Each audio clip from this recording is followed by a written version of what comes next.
otyo kakati bannayuganda eno stage sigenda gisobola bw'omu tukwatagane nga bannayuganda tuyambeko ku gavumenti yaffe. Yes, tuyambe ku gavumenti yaffe ennungi eyawangula akalulu ka 2026 tubayambeko. Waliwo stage gye nabagamba gye tugenda okuyingiramu nga foreign policy zitandise okulwanagana ne dictatorship. Ladies and gentlemen, I'm here to inform you nti yeno stage yennyini tugituuseeko. Ebyabadde mu parliamenti twalabye okwekalakaasa okwo kwe bayategese okw'ekiwaanyi. Then Christopher Baryomunsi naye alina statement zaatwadde. So fe kye tugenda okukola nga bannayuganda baakera ku makya ne tulonda. Mbadde mbasaba statement zino eza Chris Baryomunsi tuzivuge tuzitwalirawo bezikwatako. Yes, omanyi kakati buli kintu kyonna kyonna kyetaagamu transporter, feba transporter. Essaawa eno olutalo luno tugenda kubeera ba transporter. Tuyina okuseesaamu enku nkiddamu kweno stage ffe omulimu ogwaffe gwe tugenda okukola gwa kuseesaamu nku. Buli byogera wano tugenda kubikwata tubibaddize. Nkiddamu ffe bannayuganda tuli baalugamba ate twogera mazima. Kati bonna buli kye mwogera tugenda kukikwata tukibaddize. Ono ye Christopher Baryomunsi bw'ati bw'ayogedde era mbadde nkusaba munnayuganda wenna onyambeko okwate statement zino ekirungi zirina mu luzungu muzituuse kwabo bezikwatako ku X balina pages zaabwe mubataginge mu buli video mukakase nti ebintu bino ebyogerwa mu Uganda webitye tubikwate tubizeeyo katusoke tuve wano nzije nkunnyonnyole. Parliament passed a resolution expressing concern over Uganda's post-election environment, citing what it describes as serious irregularities during and after the polls. In its statement, EU lawmakers pointed to reports of human rights abuses, restrictions on civic space, intimidation of opposition figures, election-related violence, and a nation-wide internet shutdown. The EU raised concerns over the suspension of several civil society organizations and the targeting of human rights defenders, including activist Sarah Birete.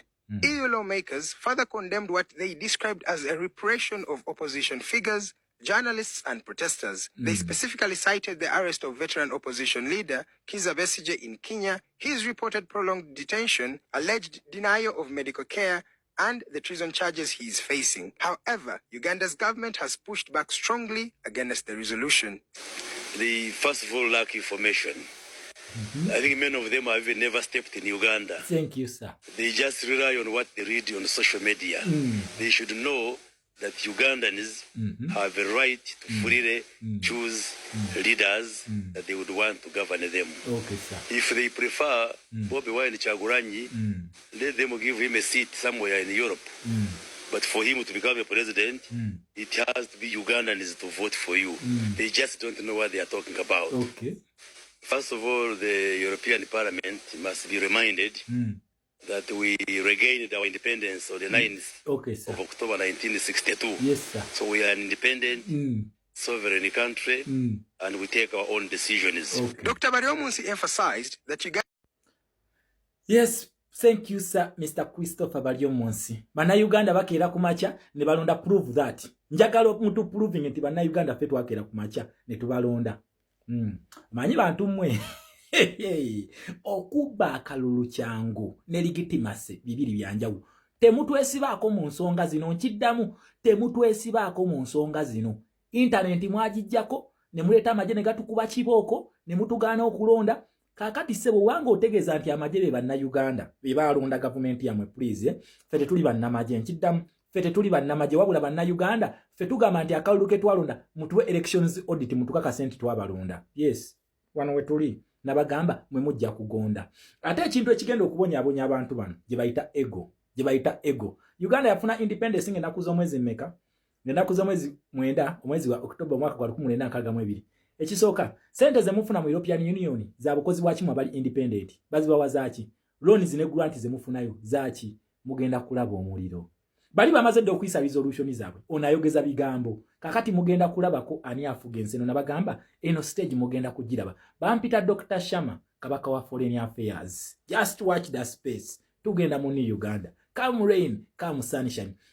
Abajja bangoberera mu nsonga z'Ekkongo. Ebigambo bwe bitimu bijjukira bu video nga mubazanyiro wa Paul Kagame ng'ayogera ebigambo Christopher Baryomunsi byayogera olunaku olwaleero. Instead of lying low n'amanya waategera ffe tulina president yatugamba nti manya size yo wanko kabijja kya abojja kyamira werijje ku size yo eno size gye mwerijjako ngoma kiddamu European Union ngoma just watch the space nabagamba tugenda mu New Uganda foreign policy bagenda kukubira omuntu sanctions nga batandikirako oyo ate ono takimanyi nti bamukozesa na bukozesa jukira badde n'olutalo wali emabega ne Kabanda nga beevuma kakati ono gwe baleese European Union byonna byegenda okukola batandikire ku ono bagenda kuja sanction gwe tolaba nti ate no omutulya ne facial expression kitegeeza Paul Kagame yajjanga nga ayogera bwati ng'abeera serious ku nsonga okitegeera nga akulaga nti ye ayinamu kuki kuyowati naye ono akulagira ddala frustration gyalina nti omuntu gwayogera kamutya munna Uganda ffe omulimu ogwaffe wano tugenda kuseesaamu tugenda kusudiya olutalo luno terwina kuzikira mugende mugambe European Union nti babagambye temutusinikira binnyo tetubasabangako ku ssente zammwe ze mubadde mutuwa mulekera okweyingiza mu nsonga ezitabakwatako wamwagala Bobi Wine nga gwe mwagambye nti ye president wa Uganda mumukwate mumuwe East Germany gy'abaafuga kubanga olutalo olwo lwashapinga world order ne batandika nti eri egenda kubeera aba Democrats endala egenda kubeera yaba communist kakati mugende mu mugambe nti Christopher Baryomunsi agambye mukwate Kyagulanyi mumuwe East Germany gy'abaafuga wabula Uganda wano twalonda twakira ku machani tulonda wamwagala okakasako mugende ku website ya Electoral Commission results yeziri nkiddamu mugamba ba European Union tiba Christopher Baryomunsi abagambye mugende ku website ya Electoral Commission results yeziri bana Uganda twalonda internet tevangako bye mwayogera internet yaliko tevangako ko teri muntu yali abbye kalulu wano tebakabba era kyensonga lwaki ne Electoral Commission yakwata results zino neziteeka ku domain yaki ya Electoral Commission yeziri era bagende bazisomeko bakakase tebagazetinze bugazetinzi bazitaddeyo baziwanise ng'omulamuzi Kisakye we yasaba so results bazitaddeyo era tusaba European Union ebintu bino musoke muntu esonyiwemuko mwesonyiwe Uganda is a sovereign state kubanga mwadde temutuwa buyambi temutuwanga ko tujja kubasabanga ko sente fe tweyimiriza tuli bagaga ate fe tubalisa n'okubalisa mwadde temuyina support je mututeeka mu wano mu Uganda malwaliro na biki temubituwa okitegeera ekintu ekyo fe tubawa okitegeera ekintu ekyo fe ensonga lwaki tuli independent kubanga tweyimiriza tumala abantu emirimu balina okitegeera kati European Union muyingira mutya mu nsonga zaffe zibakwatirako waddala zibakwatirako wa akati fe kye tugamba mba mwagala Kyagulanyi kubeera president mutwale wammwe you don't know who you're messing with Christopher Baryomunsi oyinza okukola ekintu okwegumya now you know what is coming. Real fire is coming. Nkiddamu, the real fire is coming. You just don't know who you're messing with. Nakugamba, njagala twetegereze police zino, njagala twetegereze olutalo luno. Gwa infinite class, you don't blink. Don't blink. Bino twajja tubisoma. Okitegeera ekintu ekyo twajja tubisoma. Akati twagala tulabe ani. Oli yatudde n'ayisa resolution n'abagamba essaawa z'ebigambo kati nzimaze.